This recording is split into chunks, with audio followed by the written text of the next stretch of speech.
RotoGrinders! Welcome to RotoGrinders Today. I'm Jordan Cooper, a.k.a. BlenderHD, BlenderHD. You're going to follow me on Twitter. And it's Monday, September 23rd, and we'll be reviewing yesterday's Week 3 NFL DFS slate on DraftKings. So hit that thumbs up button on your way in the door. Give me those thumbs. Hit the like button. Hit the subscribe button. Hit the notification bell to always know when we go live. Later today, we got 2 games for Monday Night Football. 2 games. We got a pre-lock show later tonight around 7:30 Eastern or so on the channel. We still got baseball going on, so check that out as well. But we'll be reviewing yesterday's slate here on Mondays with McCool. It's with James McCool, the co-author with me on the theory of daily fantasy sports. It's a 15-hour audio DFS masterclass you can pick up at theoryofdfs.com. James, last week, the theme of last week was you saying that most of the chalk did well. And if you played the right chalk, then you did well. If you played the wrong chalk, maybe you didn't. This slate yesterday was if you played anyone over 20% owned, that wasn't Zach Charbonnet. Doesn't mean you did poorly, but it means that you didn't win first or anything. Because we even see here on Results DB that plenty of top 1% finishes existed with some of these pieces that did not perform up to par. So I mean, I didn't do poorly. I did well in cash on both DraftKings and FanDuel. Lost a little on GPP on DraftKings. But James, yeah, it was not. If you X'd out anyone that was like very, very high owned or high projected, if you play the lineups that were projected 20 points median lower than other lineups, you may have done pretty well. Yeah, this was a funny slate. I noted in the newsletter that I just sent out, breadcrumbs over at Pater, that only 2 players projected that had 20+% ownership scored more than 15 fantasy points. One of them scored over 20 fantasy points. The one was Zach Charbonnet. The other one, I think, was Kamara scored. No, Kamara scored 15.7, which wasn't enough for his salary at 7,500. Right. Yeah. Just brutal. Rashid Shaheed with a big old 0 at 25% owned. Just incredible stuff. It was a week where if you played any of the chalk, like you just said, it didn't bar you from min cashing.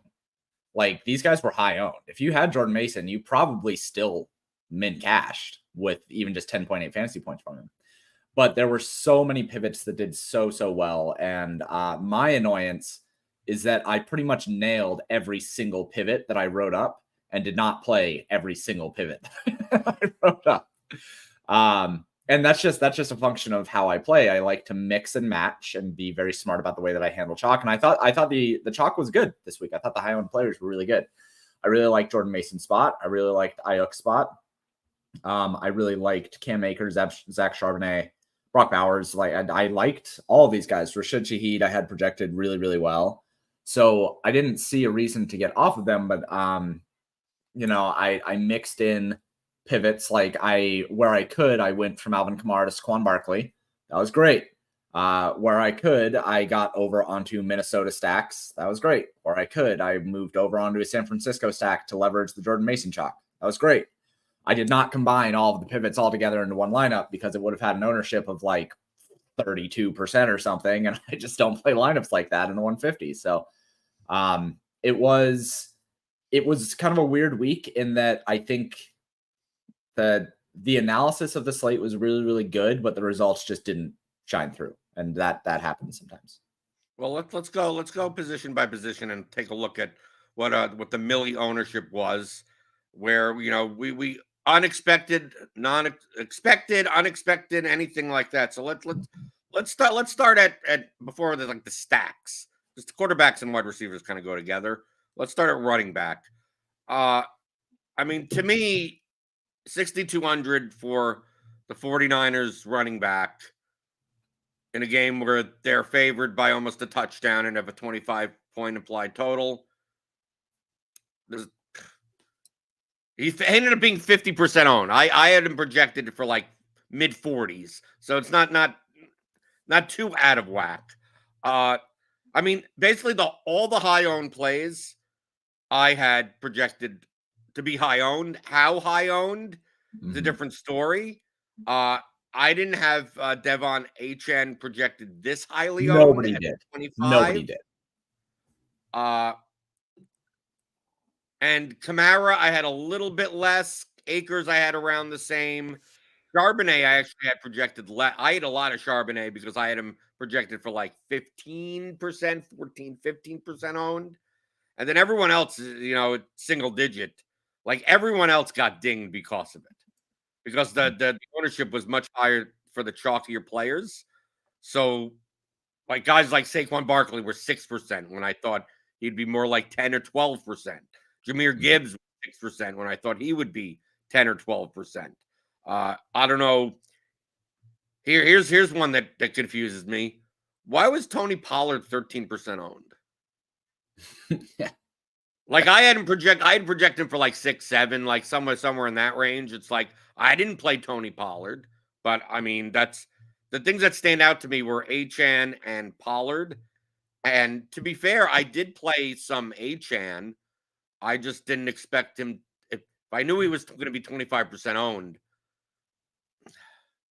I mean, the thing about Achane is that everyone loves him as a player, but I sometimes at the end of the day, James, I use heuristics when I build lineups, and I focus on teams that have high implied team totals, teams that are favored, and especially at the running back position. When Miami has an 18-point implied total as nearly a touchdown underdog on the road to Seattle with Skylar Thompson and then eventually Tim Boyle at quarterback. I know that the thing is like, well, they're going to just heavily rely on Achane. It's like, okay, they're going to heavily rely on him for the 3 downs before they have to punt. like that's like the offense is just not going to be efficient. And I mean, we see that, James, we see that all the time. I mean, truthfully, outside of Jawan Jennings turning into Calvin Johnson, the 49ers offense wasn't all that efficient either. Yeah. And Debo's out, Kittle's out, McCaffrey's out. And we're like, 49ers still have a 25-point implied total. It's not like they did all that well either. And apparently Taysom Hill is what you need in order for the Saints to work well as well, because the Saints offense wasn't that efficient. I mean, I'm kind of a little bit joking there. But really it came down to, a lot of the chalkier plays. Look at Houston, look at the Texans. That offense died to the Vikings defense.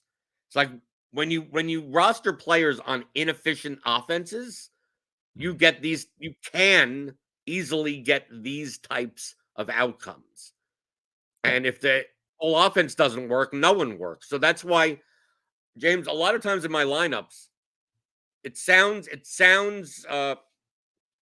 negatively correlated, but a lot of times I'm playing 2 guys from teams even without stacks. Like I played a lot of Charbonnet JSN lineups. I played a lot of Mason Jennings lineups. If the offense is working, Aaron Jones plus Justin Jefferson, as long as like the 2 pieces aren't like absurdly expensive, like you could have played Kamara Olave. That's like, that's reaching on the pricing scale. But I never mind playing running back plus wide receiver without the quarterback. And I do that a bunch because I want the efficient offenses versus the inefficient offenses. And we saw, I mean, even in the late night game last night, that by the 4th quarter, the Chiefs ran twice as many plays as the Falcons did. The Chiefs offense was efficient, even though, they 14 play drives. But those are the players those are the situations that I want. So yeah, I played a lot of Akers plus Collins, Akers plus Dell, those types of lineups. And if the Texans offense sucks, well, those lineups just die, right? I'm looking for first place outcomes.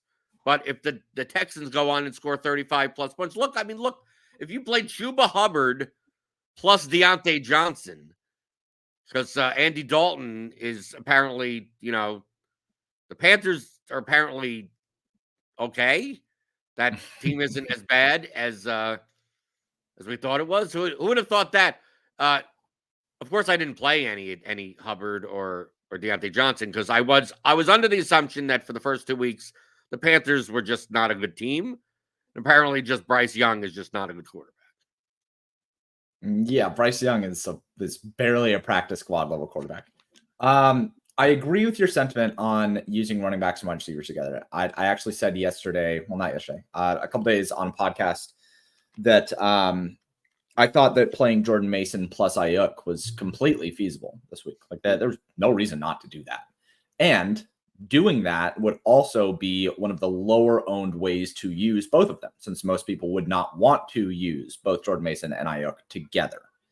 I'm not sure if that came to fruition. I haven't looked at what the combined exposures are, but like I thought that only maybe 2 to 3% of people max would play Jordan Mason. No, I could show that here on Results DB, which you could get rotogrinders.com/resultsdb/NFL. I believe this is free. I don't think this is just for premium people. It is free, and you see how I set you up so that we could actually see that.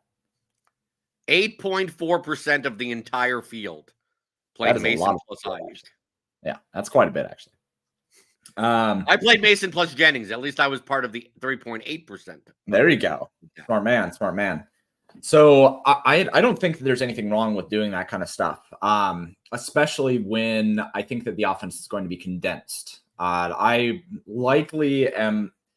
more likely to do it on offenses like, I don't know, Atlanta or something like that, right? Like if Atlanta's on a main slate, I wouldn't have any issues playing Bijan Robinson plus Drake London. Those guys, Robinson is a bit expensive, but London's probably never going to be over 6K on a main slate. Maybe it will be, but that's still a combo that I don't think is all that bad.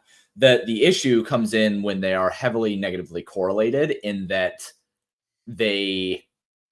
neither one of them is very robust and both depend on the same kind of conduit to finding their upside. And that's something that we see a lot in NBA, where I don't like it. It's not a problem playing multiple players from the same team together. It's a problem when you play multiple players from the same team together that have to hit 5 3-pointers in order to hit their ceiling. Like the chances of two 3-and-D guys on the same team finding their ceiling is really, really low. The chances of like two guys who completely rely on scoring and don't get assists, rebounds, steals, blocks, any of that kind of stuff, it's hard to play those guys together, pricing dependent, because they have to be doing the exact same thing. They'll eat into each other's usage. I kind of find the same thing with NFL, not to the same extent, but last week where Debo was in the same position that Ayuk was, I wasn't going to play Debo plus Jordan Mason, because in order for Debo to actually find his ceiling in that spot, he would need a rushing touchdown in order to really kill me. And that eats into Jordan Mason. So I wouldn't want to play guys like that together. That's kind of a rare instance. But for the most part, I agree with your sentiment on that. The ownership stuff, nobody had HN that high. I had him at like 9% owned. Nobody had that. Whoa, 9, but no, I had him like 16. I mean, like not. Oh no, I didn't even have him that high. Granted, I was too high on Akers. I thought that Akers was going to be in the 30 to 35% range. So there was some shuffling there. And then Pollard, I had Pollard projected for like 6% owned. Like he doubled that ownership. We need to find the people who are doing this every week. That's why I listen to some mainstream podcasts and you say, oh, Achan, everyone loves Achan. Everyone loves Bowers. We'll talk about tight end in a second. But you see here, the 8 highest scoring running backs. There were 4 running backs that scored over 30 plus and 4 more that scored 20 plus. Charbonnet is the only one that had any ownership in the double digits. Right. Saquon Barkley, 6%, Henry, 9%, Kyron Williams, 2.8, Hubbard, 2.8, Taylor, 3.6, Jones, 3.0, David Montgomery, 2.3. And then even you have like Singletary here at 1.0. Like if you paid up and got different at running back, you probably did very well, because I paid up at wide receiver and didn't fare as well. I played a lot of CD and Jefferson because I played Darnold plus Jefferson plus Munt because tight end is come on, I'll play just whatever at tight end. I'll attack, and Munt scored a touchdown, so that's fine. And I also played Dak, who I think was the highest scoring quarterback on the slate, and CeeDee Lamb didn't even have 10 points. Yeah, he had like 30 fantasy points, something like that. 34. Right. So I played a bunch of Dak plus Lamb plus Ferguson, like that type of lineup. And other than that, Rashid Shaheed. I thought here. This is what I thought. I thought Brandon Ayuk would be 35% owned.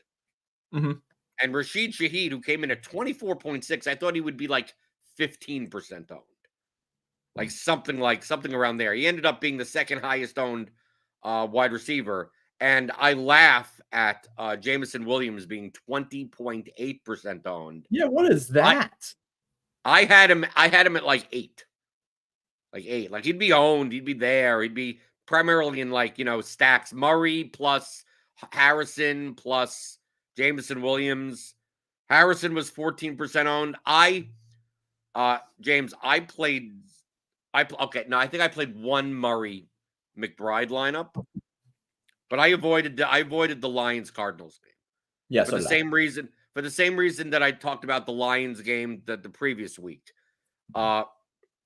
Just there's too many people, like on both these teams. Like the Lions, they could run the ball with Montgomery and Gibbs, or short passes to Gibbs. They could use Williams. They could use Amon-Ra. They could use Sam Laporta. They could use Brock, the secondary guys, and they throw all over. Their offense is very spread out. And I think the Cardinals are very similar. I mean, you got Harrison, you got McBride, but you still got Dortch and Wilson, and then if they're up, Connor's running the ball 20 times, catching passes out of the backfield.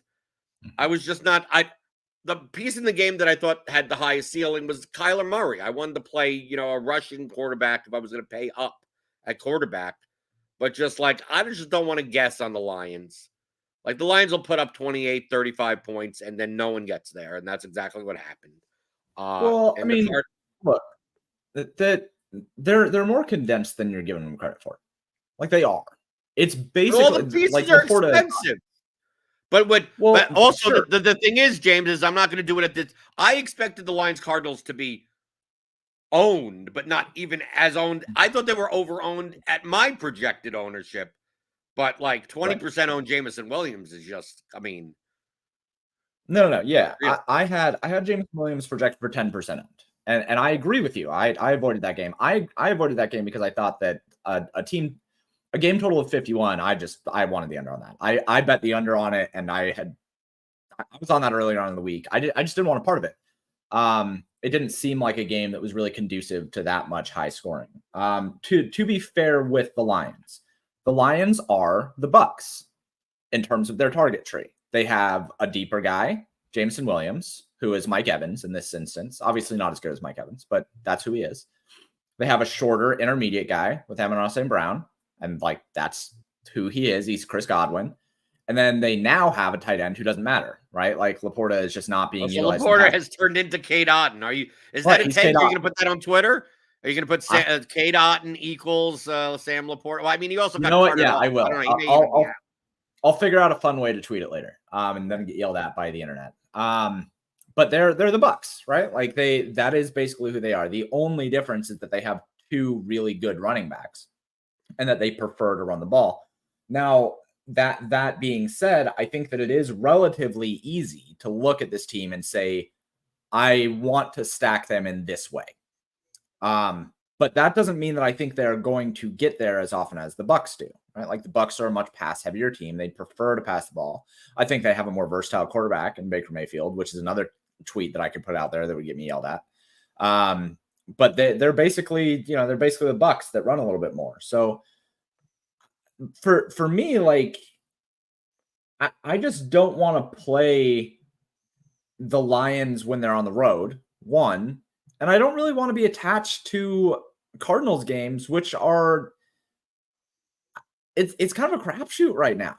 Like that's the part where I agree with you. I don't know what to do with the Cardinals. I don't know how to look at Marvin Harrison versus Dortch versus like McBride. I don't know how to look at Kyler Murray. Like I'm still not I'm not even convinced, James. I'm not convinced that the Cardinals are even a good team. Right. Yeah. I have no idea how to look at them yet. So week 3, we come into week 3 and I see there's going to be like a lot of ownership on a lot of these guys. And the team totals, I think, are too high. And I'm just like, I don't want any part of this. Like, I'd rather just pay down with my stack, which is what I mostly did. I played a San Francisco stack, a Minnesota stack, and a New Orleans stack, which were all cheap. And like, I didn't want to pay up at a stack this week. I thought there was too much opportunity cost in losing out on the high end running backs. So yeah, I agree with you. The Cardinals and the Lions, while I think the Lions are going to have their spots, and I'm not sure if the Cardinals are going to have too many spots, like maybe Marvin Harrison Jr. will. I just didn't really like that spot that much. On FanDuel, I played Amari Cooper. What? I played, I played Amari Cooper, DJ Moore. Like FanDuel this week was better for GPPs than DraftKings. So I played a bunch of lineups in the millie over there. Made some money because FanDuel's softer. But yeah, I took shots because FanDuel's a lot more touchdown oriented and the half point PPR. That what Cam Akers was 4K. So you get to make a lot of Charbonnet was 6,700. If you're paying down a quarterback also, like you have all the tight ends are cheap. I mean, to play like Jake Ferguson at 5,400, it like you can play anyone you want on FanDuel yesterday. So like all these 6K wide receivers, I was just taking shots on, like Cooper and DJ Moore. Turns out it should have been Roma Dunze, not DJ Moore. But I also had Ayuk in those lineups. I didn't play. The thing is, on FanDuel, I didn't play any Jawan Jennings because he wasn't cheap enough on FanDuel, right? In comparison, like why it's 6,500 for Ayuk and Jennings is like 5,300 or something. It's like that isn't enough of a gap, so I didn't play him there. Tight end. Continues to be a wasteland unless Jalen Hurts decides to throw you the ball a million times. And then no one covers you on one play.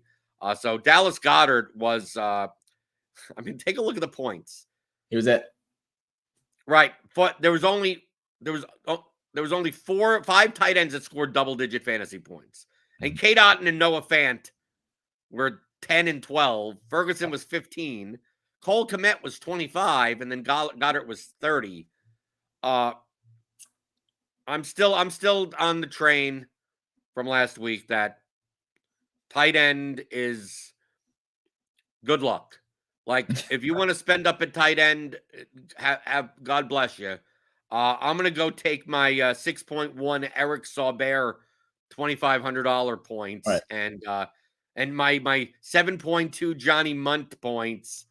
And my who else did I? Okay, I'm gonna take my Jonnu. I didn't play Jonnu Smith here. I played someone else. Someone that barely scored. Right. Schoonmaker, probably if you had that. No.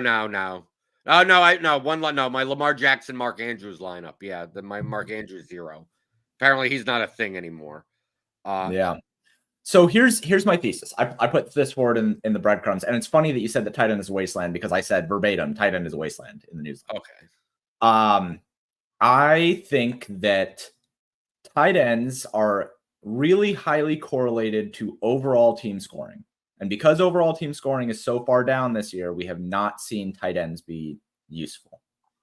And that's because tight ends get the majority of their median and ceiling expectations from touchdowns. That's just how it works. Even the cheap ones, like especially the cheap ones, right?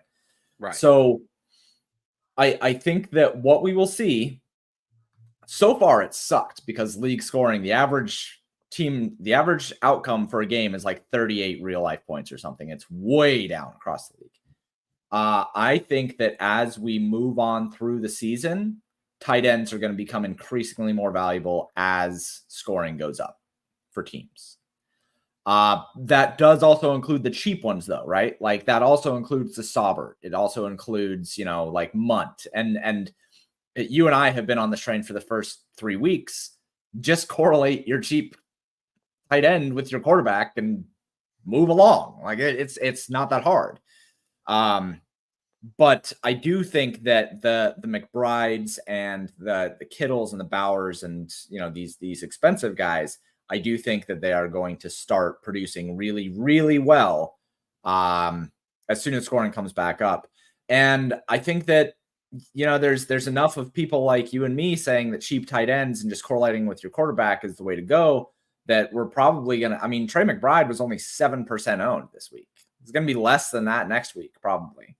Brock Bowers. I'm waiting, James. Brock Bowers waiting. Ends up. Hold on. Brock Bowers at 30%. That's another one that it's just like, what? He's the greatest tight end ever. He's gonna be a $7,500 tight end. That's what I've heard. Like, what are we doing with these ownerships? These things are coming out of nowhere. That's completely out of the woodwork. Everyone wanted to play Bowers. No, everyone wanted to play Bowers this week. Not 30% of people. Well, that so many people didn't think anyone else was going to do it, and everyone did. It is so hard to project these guys right now, man. It's so. No, I'm waiting, hard. James. I'm waiting. Week 12, when the Chiefs are on the main slate. Yeah, I'm gonna be stacking, Mahomes with $9,400 Rashee Rice and $2,900 Travis Kelce. Like that's gonna be the week where he does it. Is Travis Kelce? I mean, here's the thing about tight ends. I'm gonna posit.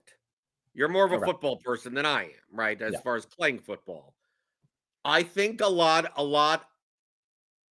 I mean, we see this with a lot of players that are good quote good. We're talking good from a fantasy perspective, right? Sure. Are good for a period of time, and a lot of times the reason why they're good is just down to the system of offense that is being played. Mm-hmm. So, for instance, I use a perfect example is Michael Thomas.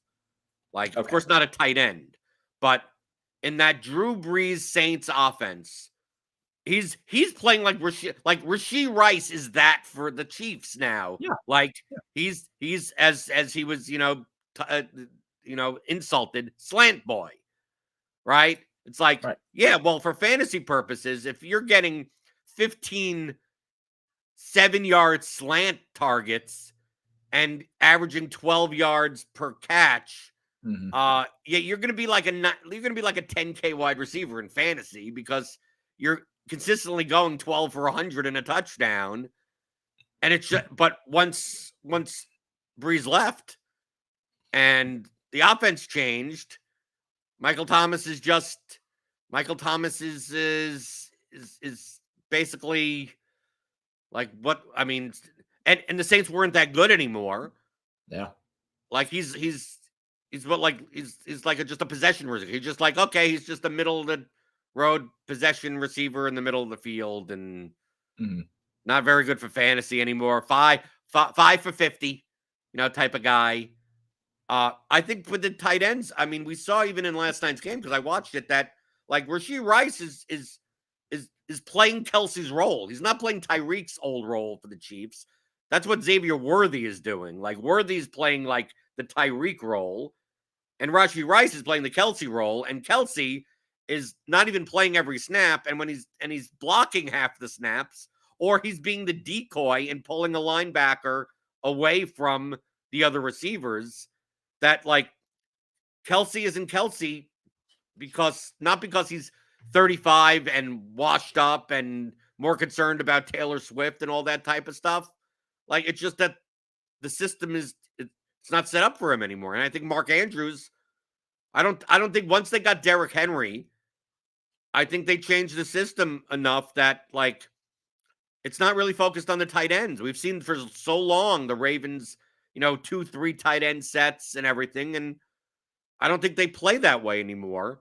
And you could even say the same thing with Sam Laporta on the Lions, that maybe they've altered stuff that it's no longer it's not that Sam Laporta is bad, but I mean, if he's getting 8 to 10 targets a game like last year, obviously he's going to do well for fantasy. But if he's only getting 4 or 5, even if they are high value targets, he's going to have fantasy scores where he only scores 5 points. So Yeah. I don't know if there are other examples around the league, but I just feel like at what point, here's the overarching, like the action point. At what point? Because like I played Mark Andrews in one lineup, obviously with Lamar, going maybe the first 2 games. My always small sample size. First 2 games could be the aberration, and maybe the past 3 years are the norm. And you go, well, eventually they're gonna get the ball to Kelsey. Eventually they're gonna get the ball to Andrews. Eventually they're gonna do this because that's what they've done for 3 or 4 years. At what point do you look and you go, well, maybe it's just Michael Thomas is 5,400, and you go, how do I not play Michael Thomas at 5,400? And then he scores 7.8 fantasy points, and you go, maybe I should just stop playing this guy. Yeah. Yeah. It's kind of a combination of those things, I think. The Kelsey part. So from a scheme perspective, you're right. The Rashee Rice is mostly running the routes that Travis Kelsey made his bread and butter on. But I would say that the reason why Rashee Rice is doing it now and Travis Kelsey is not is because Travis Kelsey can't continue to run those routes. Because there is an age cliff that you end up hitting eventually, especially with tight ends who have to deal with blocking as well, like blocking 300-pound defensive linemen. It takes a really big toll. And Kelsey has had an incredible career, but 35 is old for a tight end. Mercedes Lewis is still out there doing it. Mercedes Lewis doesn't block anything. Oh, okay. But I mean, he's still out there. Antonio Gates was tight end. Antonio Gates, I think, played until he was 47 years old or something. He was old. Antonio Gates didn't block a soul after 37. Like he was on the Chargers specifically to just go run routes in the red zone. That was pretty much what he was doing. And that's what Kelsey eventually will do in the playoffs, I think. So what it comes down to, and we saw it with Gronk as well, and I think that Gronk is really like the person who we are comparing Kelsey to at this point, is like Gronk's body just gave up on him. He did not have it physically anymore. And Travis Kelsey, while his body maybe has not completely given up on him, I do think that he has likely taken enough of a beating through his years, and paired with, people don't like to bring up Taylor Swift thing, but like when you are going on world tours with your mega star girlfriend across the offseason, like it's not that you are still not training to be a high level football player, but maybe your mind isn't completely on the money on that anymore. So I do think that there are a couple things with Kelsey where age and just getting beat up and other things, he's just not the same tight end that he has always been. He's not going to continue to be like Hall of Fame level talent, but they'll utilize him in the playoffs after he has played through the regular season. I think that they'll likely be light on him up until they absolutely need him. And then he'll come through and he'll have some really key receptions and have a vintage Kelsey game in the playoffs. And then they'll go and win the Super Bowl and then he'll retire. How about Andrews, though? Andrews, from what I'm seeing here, I think he only ran 4 routes. Hold on. He only played like, I think, 33% of snaps or something like that. Yeah, I can go check that actually. 1 second. Because it's not like Isaiah Likely came in and got, Isaiah Likely only had 1 point also. Well, the Ravens only passed 15 times. So, there was only 15 pass attempts to even get targets.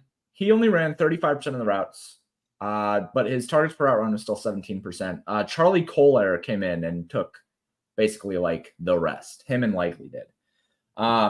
Andrews, remember, he suffered a season-ending injury last year. And like, it's usually right to just fade those guys the next year. He's not going to be completely healthy until probably the playoffs, and he's going to have to like push through and just do the best that he can. But I do think that, we're going to see a lot less of his upside, mostly because of the injury. If Chubb comes back this year, Nick Chubb, he's not going to be the same guy until next year either. Like these guys, we have made a lot of advances in medical science, and we've made a lot of advances to where these guys can come back. But like we saw Kirk Cousins is still having issues putting weight on his throwing foot, right? Like his right foot is still, his Achilles is still not strong enough for him to be able to plant effectively. It's just like these guys who had these injuries, J.K. Dobbins last year. Like, think about J.K. Dobbins. He looked awful last year. Now he comes back and he looks better coming into this year because he had another full offseason to heal from these things. So I think a lot of that stuff is injury related. The one that is harder to talk about is Sam Laporta.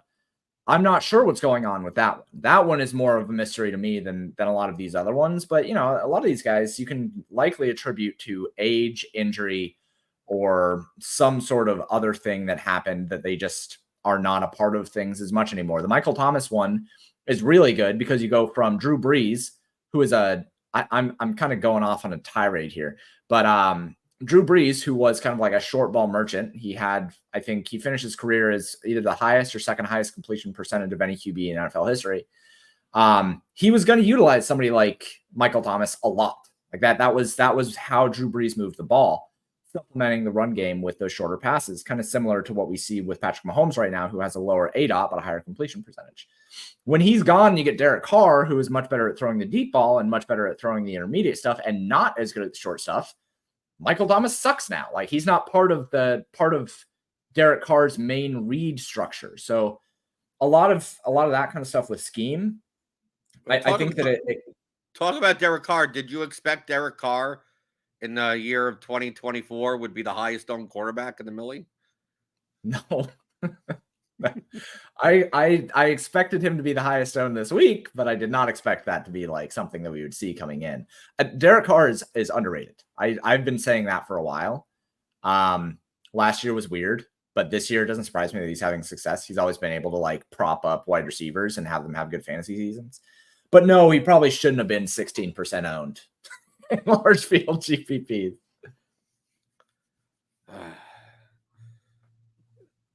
Anyway, I hope that everybody who tuned in got to hear me talk about scheme and age and injuries, because that's why people are here. Well, yeah, I mean, it's just the context, but I mean, NFL is all small sample sizes. It is. Right? Yep. It's all last year is still just 18 games, 16 games. Right. I mean, just like it's still, and then half the year, half the team is injured. So you don't know if, like, is this guy bad, or is the team bad, or is this lineman out and that's why they can't do this and X, Y, and Z. And you never really know. So you can make all the claims you want. And my attitude is in everything from a DFS perspective for GPPs is that I try to, like, I don't want to have my cake and eat it too. You can't be the person. So I just want to highlight, you know, how I try to find high variance situations. I don't care which side I'm on, as long as it's high variance. So, for instance, you could say this past week, right? You could go, well, is the Saints offense the greatest thing since the Kurt Warner-led Los Angeles Rams? Or is it just a short-term aberration? Now, it could be a short-term aberration. It's most likely a short-term aberration. But maybe the Saints are the greatest offense in the history of the world. Yeah. So it's going to be one or the other, right, at this point. So I'm going to do what the crowd doesn't. So if everyone thinks that the greatest thing ever, I'm just not going to play much. And if everyone goes, they're overrated and they're overperforming and that it's non-sustainable, I'll be like, well, maybe you're wrong, and I'm going to play him. Like, it's not you can't use the excuse of like small sample size for this and then say, well, I'm taking it because of the small sample size. It's like, no, I'm just taking the variance. So like if you went high variance situation yesterday, which I didn't take, was the Panthers. And you go, Andy Dalton's at quarterback, other than Bryce Young. The line barely moved. So it's not like Dalton was, you know, all that different. But it still is the Panthers team broken. It's not like I'm scared of the Raiders. So if you took a shot on a Dalton Johnson type of stack, if you took shots on that, I applaud you because no one else did. Right? If everyone was like, Dalton's the cheap quarterback of the week, he ends up in most people's cash lineups. Deontay Johnson is 27% owned. I'd go, dude, the Panthers got wrecked the past 2 weeks. Why is everyone just assuming that this offense is actually going to be serviceable with Andy Dalton? That I would be playing them. So just like whatever the field is not doing, as long as there's a justifiable reason, being that it's a short-term blip positively or negatively, I think you should go for it. I mean, we're going to see on next week's slate. I guarantee you, the pricing comes out, and Deontay Johnson at 5,400 is going to be like, oh, got to be a staple in my cash lineup. And next thing you know, the Panthers go out and lose 35-3. I mean, like it's still the Panthers, right? Right. We started week one, Marvin Harrison. Oh my God, there's something broken. And then he just goes out and has a monster game in week 2. And then week 3 is like, oh, he's not broken. Everyone wants to play him. And it's like, well, maybe the Cardinals team isn't all that great, right? Like, he's still a great receiver, but he got 17 points or whatever the hell he got, right? So people overreact and do all these things. And I just try to find those high variance situations to take advantage. Now, I don't want to plug them all in together like you had to do this week, right? You had to say, okay, I'm going to go Andy Dalton, right? Imagine thinking this contrarian, right? This is galaxy brain stuff. Yesterday was galaxy brain week, right? You go, okay, so I'm going to play Andy Dalton and Deontay Johnson, right? I'm going to do that. I'm going to pair that with, no. In fact, I'm not going to play Andy Dalton, but I think Deontay Johnson is going to do pretty well. But I am going to stack the Bears against the Colts defense and play Caleb Williams, Roma Dunze, and Cole Kmet, of all people, because tight ends suck. So why not pair it with a quarterback? And then on the other side of that game, I'm going to play Jonathan Taylor, right, to have the nice little game stack there. And then since everyone's playing Devonta Smith, I'm going to play Saquon Barkley. And my cheap receiver is going to be Deontay Johnson. And I'm going to play the Packers defense because everyone's playing the Titans defense. And since everyone's playing Mason and Ayuk, I'm going to play Juwan Jennings. Like if you did all of those pivots, like, congratulations, you're a millionaire. Right? But in most scenarios, you've given up like an entire slot and a half of your lineup in projection. It's almost like you're playing with like one and a half less players in your lineup, because the projection of that lineup is going to be 20 plus points lower. And we've seen even last year that, there may be contrarian weeks, like super contrarian weeks like this week, but for the most part, high projected players tend to end up in the winning Millie lineups, not as a whole, right? The Millie winning lineup is more likely to be a lineup that is like Jordan Mason, Charbonnet, and Saquon Barkley, and Ayuk, and Olave, and Adunze, and then like a one-off something, like another 4% on one-off and a 2% on defense that scored 22 points. Right.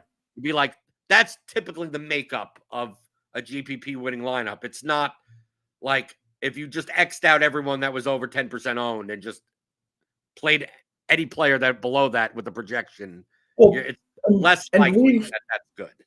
We've talked about that infamously. I think it was either 2 or 3 years ago where that dude won the Millie Maker by like 23 points or something, and he had a 0 from one of his players. Right.